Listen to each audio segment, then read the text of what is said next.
नमस्कार, आप सभी का स्वागत है यूथ अध्ययन के चैनल पे।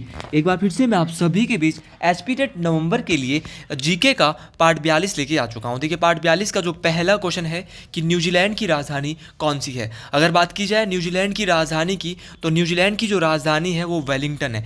वेलिंगटन जो है वो न्यूजीलैंड की राजधानी है। क्वेश्चन पूछने वाला आपसे क्वेश्चन ये भी पूछ सकता है कि न्यूजीलैंड की राजधानी तो वेलिंगटन है, इसकी करेंसी का क्या नाम है। तो न्यूजीलैंड की करेंसी जो का नाम है डॉलर।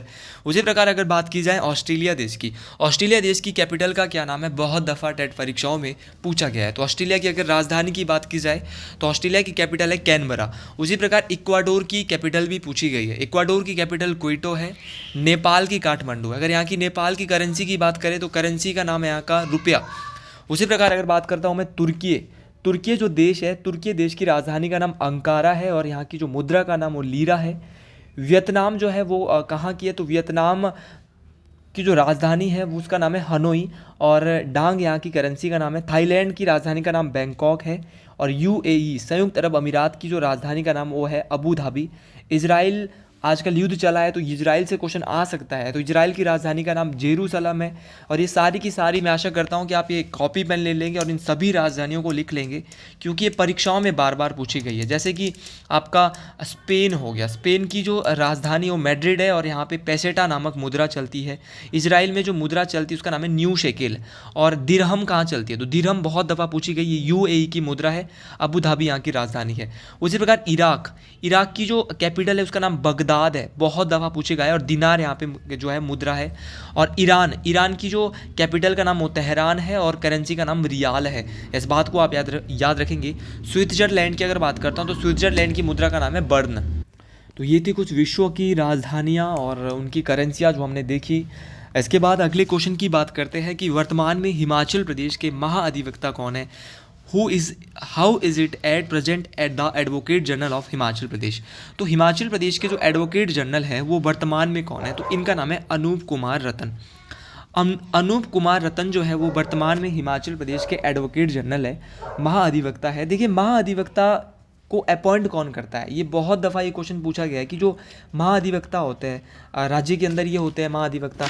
तो इसका जो सबसे बड़ा जो इनको जो नियुक्ति कौन करता है, इनकी नियुक्ति जो करता है वो राज्यपाल के द्वारा, किसके द्वारा की जाती है, राज्यपाल के द्वारा जो है वो महाअधिवक्ता की नियुक्ति की जाती है।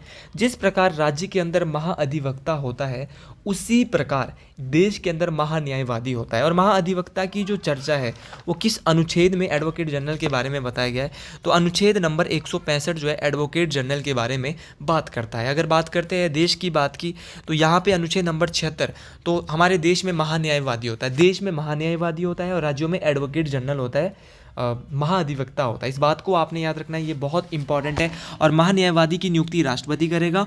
और यहाँ पे जो महान्यायवादी के बारे में जो अनुच्छेद बात करेगा वो अनुच्छेद नंबर 76 बात करेगा। क्वेश्चन ये भी आ सकता है कि वर्तमान में हिमाचल प्रदेश के मुख्य सचिव कौन है, चीफ सेक्रेटरी कौन है। ये क्वेश्चन पूछा नहीं गया है पिछले बार टेट परीक्षाओं में, तो हो सकता है कि इस बार इसको पूछा जाए। तो प्रबोध सक्सेना वर्तमान में मुख्य सचिव है, चीफ सेक्रेटरी है हिमाचल प्रदेश के। अगले क्वेश्चन की बात करते हैं। हर एक क्वेश्चन अपने आप में महत्वपूर्ण है। मैं आपको इस बात को बता देना चाहता हूँ कि कोई सा भी क्वेश्चन आप ले लो, आज क्वेश्चन के साथ बहुत ज़्यादा मैं डिटेल अब लेके आ रहा हूँ, क्योंकि पेपर के लिए समय बहुत कम है और जब समय कम रहता है तो अब डिटेल से ही क्वेश्चन यहाँ पे आते हैं। और अगर आप नोट्स लेना चाहते हैं किसी भी सब्जेक्ट के, ऐसे नोट्स है भाई, इसमें से सीधे क्वेश्चन आपको देखने को मिलेंगे। और ये जो मैं आपको सारे क्वेश्चन पेपर पढ़ा रहा हूँ, ये सारे के सारे मैक्सिमम क्वेश्चन आपको वहाँ पर देखने को मिलेंगे। तो 7876145409 इस नंबर पर आप कॉन्टेक्ट कर सकते हैं अगर आपको ये हैंड रिटन नोट्स, देखिए नोट्स हैंड रिटन है, चाहे उसमें साइकोलॉजी है, चाहे उसमें ऑल जीके है, एसएसटी हो गया आपका, सारे के सारे जीके के नोट्स है, इसमें आपके फिजिक्स है, केमिस्ट्री है, ये सारे के सारे नोट्स आपको जो है प्रोवाइड मिल रहे हैं इंग्लिश और हिंदी दोनों मीडियम में। अगला क्वेश्चन है कि भारत में केंद्रीय चमड़ा अनुसंधान संस्थान कहाँ पर है। Which is the central leather research institute in India. देखिए, जो भारत का जो चमड़ा अनुसंधान संस्थान है वो मुंबई में स्थित है। कहाँ पे है, मुंबई में। और भी भारत में बहुत सारे रिसर्च इंस्टीट्यूट है, जैसे कि FRI फॉरेस्ट रिसर्च इंस्टीट्यूट, केंद्रीय वन अनुसंधान संस्थान, ये कहाँ पे, ये देहरादून में। इस बात को आपको याद रखना है। उसी प्रकार केंद्रीय पेट्रोलियम अनुसंधान संस्थान कहाँ पे है, तो पेट्रोलियम अनुसंधान संस्थान भी वहीं पे है जहाँ पे वन अनुसंधान है। तो ये दोनों के दोनों देहरादून में है, पेट्रोलियम अनुसंधान संस्थान भी और वन अनुसंधान संस्थान भी। तो इस सारे दोनों के दोनों देहरादून में, इस बात को आपने याद रखना है। अब सबसे जो इम्पोर्टेंट जो बार बार टेट परीक्षाओं में पूछा जा रहा है, वैसे एफआरआई भी बहुत दफ़ा पूछा गया है, लेकिन ये भी पूछा जाएगा, राइस रिसर्च इंस्टीट्यूट। तो राइस रिसर्च सेंटर या चावल अनुसंधान केंद्र जो है ये कटक में है। और कटक कहाँ पड़ता है, इस बात को आपने याद रखना है। कटक जो है वो उड़ीसा में है, इस बात को आप याद रखें। और यहाँ पे है चावल अनुसंधान संस्थान केंद्र। उसी प्रकार भारतीय कृषि अनुसंधान, अगर भारतीय कृषि अनुसंधान संस्थान की बात की जाए, बहुत दफ़ा पूछा गया है, तो कृषि वाले बाबू कहाँ पे बैठते हैं, दिल्ली में बैठते हैं। उसी प्रकार भारतीय गन्ना अनुसंधान संस्थान, तो ये लखनऊ में है गन्ना अनुसंधान संस्थान।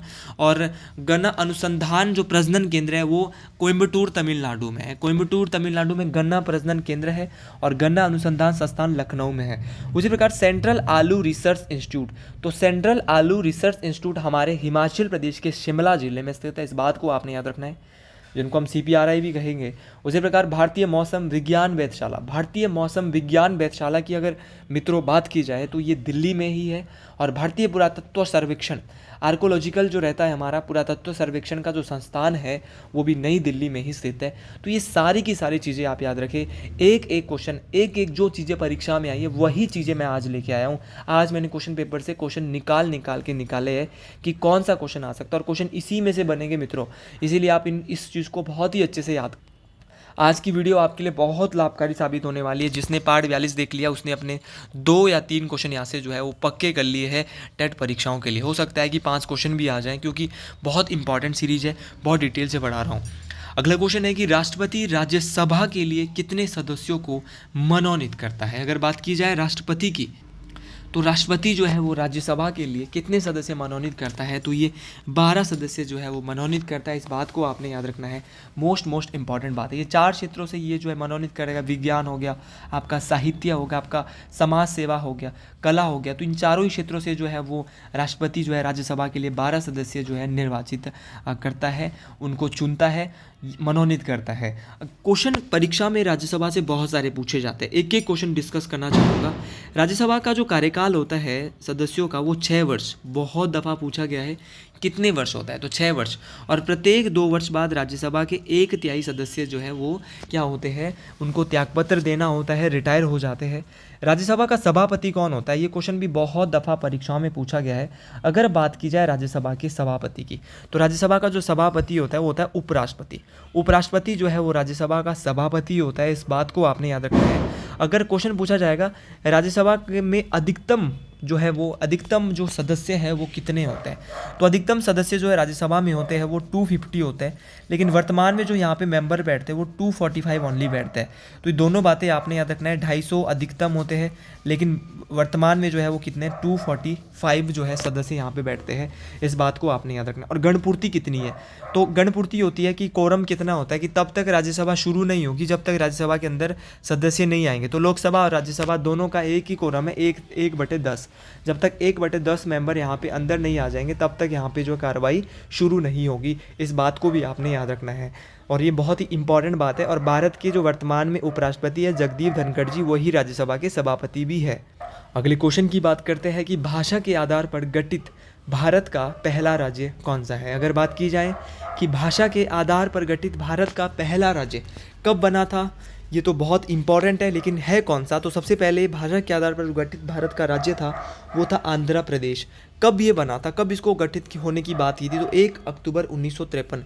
तो 1 अक्टूबर का दिन था और 1953 की साल थी। भाषा के आधार पर गठित इस राज्य को किया गया था।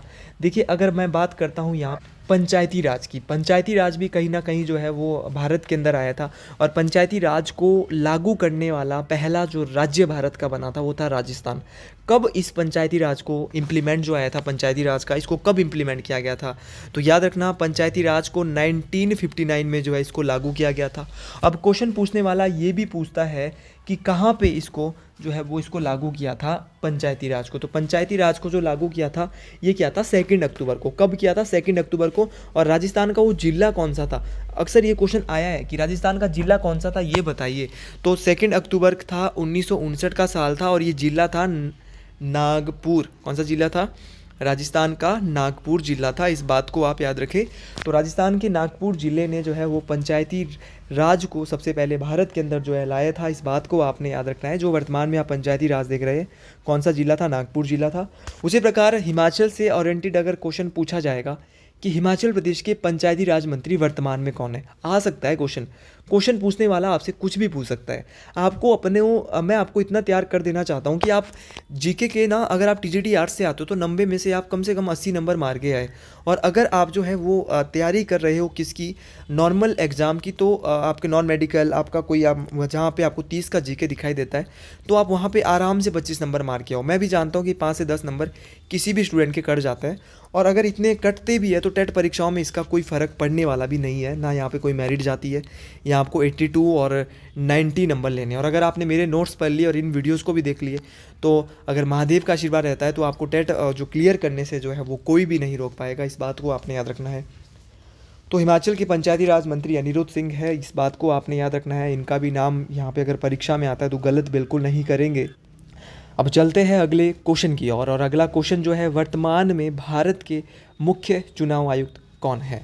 अगर बात की जाए वर्तमान में मुख्य चुनाव आयुक्त की, तो बहुत दफ़ा मैंने ये नाम आपको बताया है, तो राजीव कुमार जी जो है वर्तमान में भारत के मुख्य चुनाव आयुक्त है। इस बात को आपने याद रखना है। देखिए ये कौन से नंबर के मुख्य चुनाव आयुक्त है भारत के। क्वेश्चन पूछने वाला ना आपको ना आजमाने के लिए किसी भी प्रकार का क्वेश्चन दे सकता है। आपको बोलना है कि ये भारत के 25वें नंबर के मुख्य चुनाव आयुक्त है राजीव कुमार, इस बात को आपने याद रखना है। अब क्वेश्चन ये भी आ सकता है कि जो मुख्य चुनाव आयुक्त होता है, चीफ इलेक्शन कमिश्नर होता है, इसकी नियुक्ति कौन करता है? तो चीफ इलेक्शन कमिश्नर की जो नियुक्ति है वो कौन करता है, इस बात को आपने याद रखना है। तो चीफ इलेक्शन कमिश्नर की जो नियुक्ति है, इसको जो अपॉइंट करता है वो करता है राष्ट्रपति जो है इसकी नियुक्ति करता है, और इस बात को आपने याद रखना है।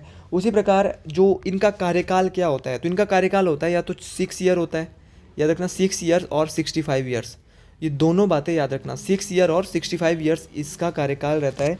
तो याद रखना कि जो राजीव कुमार जी होता है, राजीव कुमार जी जो है ये भारत के मुख्य चुनाव आयुक्त है, वर्तमान में भी है, और इनकी नियुक्ति राष्ट्रपति के द्वारा की जाती है। या तो इनका कार्यकाल 6 साल होता है, या 6 साल ना हो तो इनका कार्यकाल जो है वो 65 साल होता है। तो अगर 65 साल पूरे हो जाए तो इनको रिटायर कर दिया जाता है। और अगर मैं भारतीय संविधान के किस भाग में चुनाव आयोग की बात की गई है, तो चुनाव आयोग की बात भाग 15 में की गई है। वर्तमान में कुल 25 भाग भारतीय संविधान में हैं, 12 अनुसूचियां हैं। अगर इन भागों की भी मैं बात करता हूं तो भाग नंबर 3 से बहुत इंपॉर्टेंट है, इसमें मौलिक अधिकारों की, फंडामेंटल राइट्स की बात की गई है। भाग 4 की अगर बात करता हूँ तो इसमें डीपीएसपी, राज्य के नीति निर्देशक तत्वों की बात की गई है। भाग 4 का ए जो है, 4 का क जो है वो बात करता है मौलिक कर्तव्यों की। अगर बात की जाए उसके बाद पार्ट 14, और रोमन अंकों में इसको दिया जाता है, तो पार्ट 14 ऐसे लिखा जाता है रोमन अंकों में।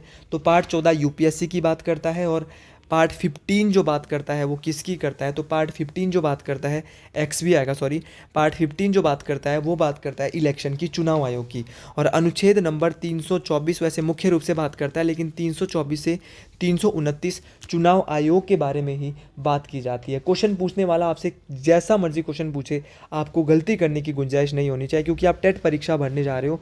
मैंने पहले ही बोला है आपके यहाँ से 2 से 3 नंबर पक्के हो रहे हैं इस वीडियो को देख के। तो आप इस वीडियो को अगर आपको अच्छी लग रही है तो सभी दोस्तों तक, जितने भी आपके बीएड के फ्रेंड्स हैं, उन ग्रुपों में शेयर करें, व्हाट्सएप पे स्टेटस लगाएं अगर आपको वीडियो अच्छी लग रही है। और अगर आपने वीडियो यहाँ तक पूरी देख ली है तो आप मेरे नंबर पे एक मैसेज करें और मुझे एक कोड बताएं YA+2, और जो ये कोड बताएगा YA+2 व्हाट्सएप पे मेरे नंबर पे, उसको मैं दूंगा 30% का ऑफ़। और ये रहेगा सिर्फ आज के दिन, आज के शाम 10 बजे तक।